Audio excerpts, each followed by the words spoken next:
I've got 15 satellites. Whee! Hey, drifting. Whee!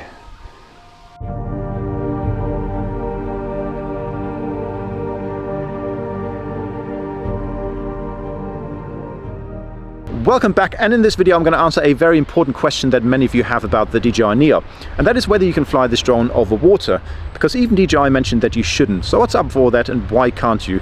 In this video I'm going to answer all those questions. I'm going to tell you why you can't fly it over water, why it behaves so strange, and what you can do to mitigate the risks if you really have to. Now, before getting started, you might wonder, well, wait a minute, I've seen you fly over water numerous times in your previous videos. That's because in those videos I'm using the FPV system with the remote controller 3, and in FPV mode you can fly in manual mode, which allows you to fly with no GPS, no visual positioning. It's completely your control, and when you fly like that, it's absolutely no problem controlling the Dji NEO over water as long as you want to. However, if you're using control modes such as the RC2 or the RCN3 controller, you're then in a form of positioning hold, and that's done by two methods on the Dji NEO. The first one is using GPS, and the other one is using downward visual positioning sensors. Now, I have a theory on why you're having these kind of issues with the Dji NEO, and to put that to the test, I'm going to go to an area which has a good amount of GPS shielding, and I'm going to show you what I'm going to do to test why we have these issues with the NEO. Okay, so the reason I've come to this location is to generate a worst case scenario for the Dji NEO's positioning system. Now, above me I've got trees which will block the GPS signal above me, and I'm going to use electrical insulating tape to cover the visual positioning sensors below the drone and stop it from using those as well. Okay, so let's power this up, and I'm going to start flying as soon as this allows me to, without the GPS signal equilibrating itself, and see what happens when it can't use visual positioning to fall back on. Okay, so let's put that theory to the test and see what happens. So I'm powering up. Still waiting for GPS link, so this might take a little while because I'm covered by trees. I'll tell you what I'm going to do is I'm going to get it to link just there where there's a bit of clearing, and then fly into this area which is covered, which is even worse. That signal's taking ages. 6 satellites, 7. I've literally walked into a field to try and get GPS fix here. 10 satellites. There you go. That's 11 satellites. Here we go. Okay, so we're going to fly into the woods.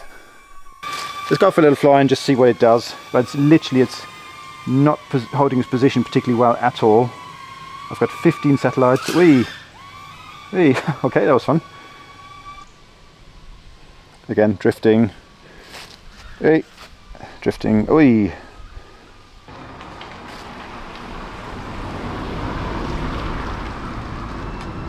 Look, it's just drifting, flying by itself. Look, I'm not touching the controls and it's drifting off. Let me just show you what happens if I take the electrical tape off it. Hey!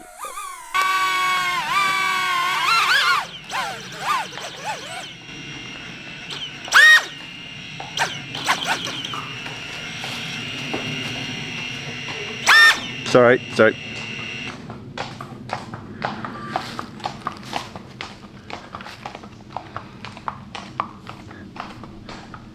Horse going past just now. They don't like these. Right, I'm going to take the electrical tape off. Not littering. I'm going to take off again and just have a look at how stable, hopefully, this is going to fly.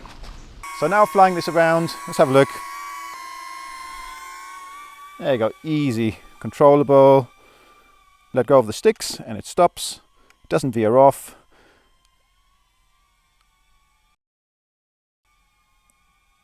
It's a completely different drone to fly now. Look, I've actually got a GPS warning come up, but despite that, there's no drift or anything like that. And that's because it's got a textured, well-lit environment, which it does warn you about. I mean, it does literally audibly tell you, please fly in a textured, well-lit environment when you fly it. It's only when you choose to ignore that you get problems.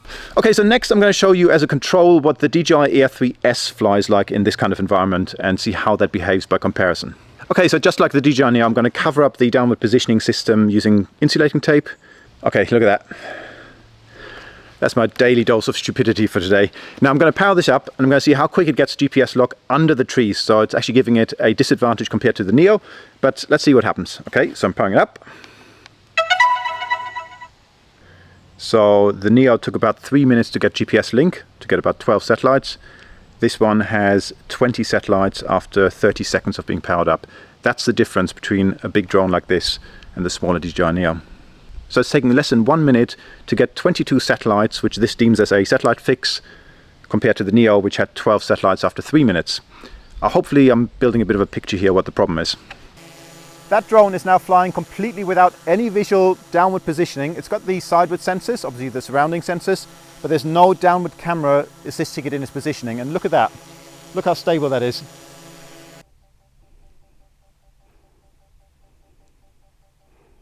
No problem at all. Look at that.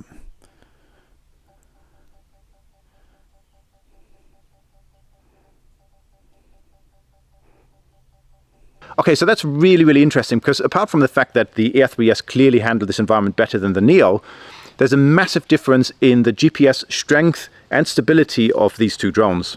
The Air 3S had about 23 to 25 satellites, which is about, it's way, way above the threshold of what you need in order to hold position. In the old days, 10 to 12 satellites was enough. In fact, before DJI, we deemed 6 to 7 satellites enough, but nowadays, we deem something like 12 satellites is enough to hold position effectively. Now with the Neo, it was pretty much just hovering around about 12 to 15 satellites, which is just above that threshold. And obviously when it then drops below that threshold, it starts to become reliant on the downward positioning, which we've blocked in this experiment. And when that happens, it's veering all over the place and becomes very difficult to fly and not much fun, to be honest. So that pretty much simulates what happens if you're flying over water and your GPS signal drops a little bit with the DJI NEO. It can't use that downward positioning, and that's when it becomes difficult to fly. Okay, so let's put that all into practice and go back to somewhere a bit wetter and see how we can fly the DJI NEO over water without a high risk of it misbehaving. Okay, let's see how that goes. Okay, so I'm back by the water and I'm going to put my money where my mouth is and fly the DJI NEO over the English Channel, hopefully without losing it. And what I'm going to do is I'm going to power this up, and the first thing I'm going to do is I'm going to wait and look at that GPS signal and make sure it's stable and got a decent number of satellites. So I'm going to power it up. So I've powered up, we're at 9 satellites. Now it's now telling me I could fly with caution, but still hovering around about 13, 15 satellites. So that's really close to that threshold where it could drop out. So I'm going to wait a little bit longer and just allow it to get to a high level. Just going to take off and just see what happens if I fly a bit further away from these cliffs. You can see that GPS signal it just fluctuates and slowly goes up, but it's still dropping down to 14, 15 satellites. You're only a few satellites drop away from getting below that threshold where it's not going to hold its position anymore. So it's really important you take your time, watch that GPS link, and just wait for it to get stable before you fly over water, if you have to. So we're now at 23 satellites. That's a nice level of redundancy, so that if you do drop a few satellites, you've still got enough to hold position effectively. So 24, 23, I think that's safe. So I'm now going to fly over the water. Let's see what happens. There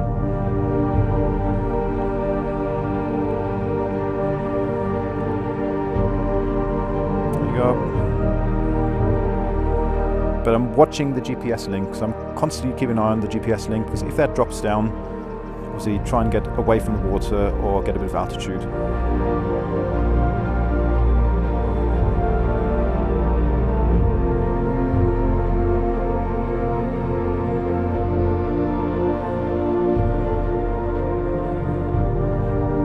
.26 satellites, so that's quite safe.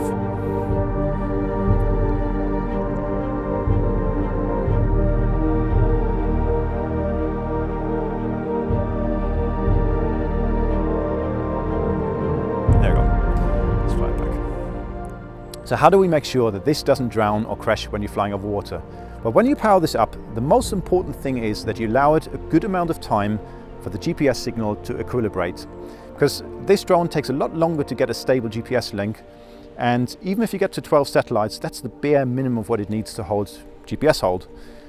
Allow it to get to about 20 satellites plus, make sure that signal stays stable, it doesn't fluctuate up and down too much, and then you should be alright flying over water. There's never any guarantees, so please don't do this and then blame me if you do drown it, but if you have to do this and you want the best possible chance to fly over water, that's the most important thing to do. The other thing worth bearing in mind is if you're flying over a river or a lake where you might have overhanging trees, obviously bear in mind that those might shield the GPS signal and might drop in those locations. So I'd stay clear of those as well. So yeah, the biggest problem with the DJI NEO when it comes to this is the GPS on it sucks a little bit. But this is not a dig at the Dji NEO, because it is a tiny little drone. It's 135 grams. It's incredibly cheap for what it is, 160 pounds. So I'm not slating it, but in these kind of scenarios, there are some limitations and you have to work around those and consider them. So I hope you found this interesting and useful. Until next time, happy flying, stay safe, and I'll see you very soon. Bye bye.